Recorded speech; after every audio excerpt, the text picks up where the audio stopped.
Hello. Today I will be presenting my human resources project on Auberge et Quatre Pattes. It's the same business that I used for my first part. It's a dog kennel, like I said before. We keep your dog or your cat for the weekend or even more if you need to go on vacation or you go out of town and you can't bring your dog with you. So I'll discuss how reality is different to the theory or actually how it is the same. So at the kennel, we don't have many employees, so we don't need to have managers and a lot of people that take care of all the human resources. It's mostly the owner that takes care of that. She takes care of the recruiting, like I said in the first video. She takes care of training with the employees. So it's mainly family business where the owner does the biggest part of the work, and then the employees just do the work itself.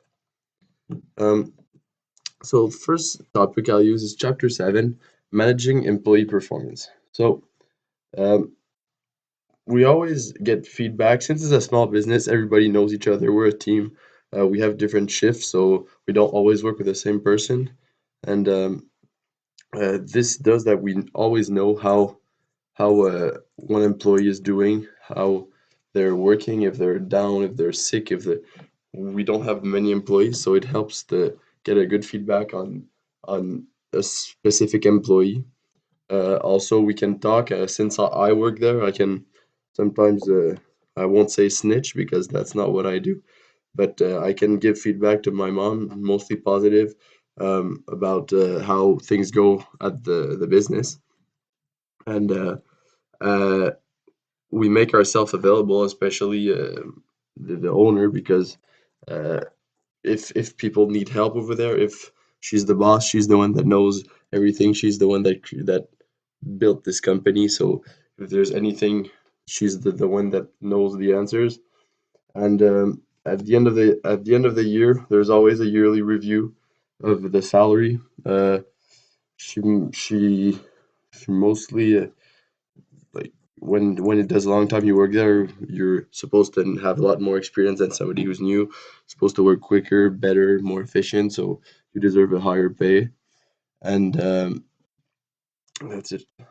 And then when we manage the employee performance, we need to clarify the work. So if we want a specific employee to do a specific job, we're gonna tell him, and we're gonna set a goal. If this summer we want to, we set a goal that we want to keep the for example, the decks outside where we put the dogs out clean.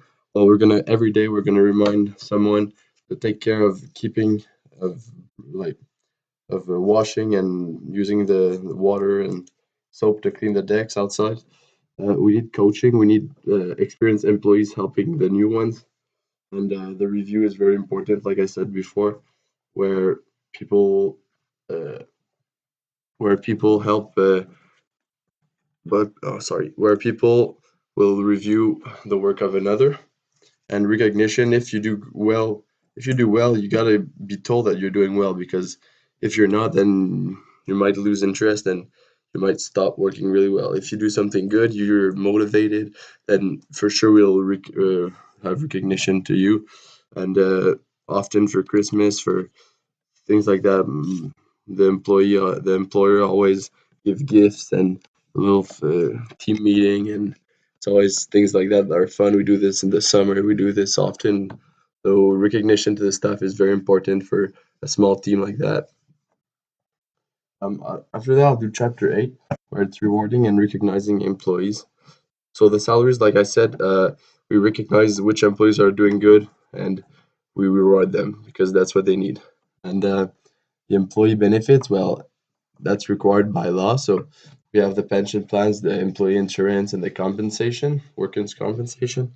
These are all required by law, so we're obliged to have them, but they're still there for our employees. And but we also have voluntary benefits.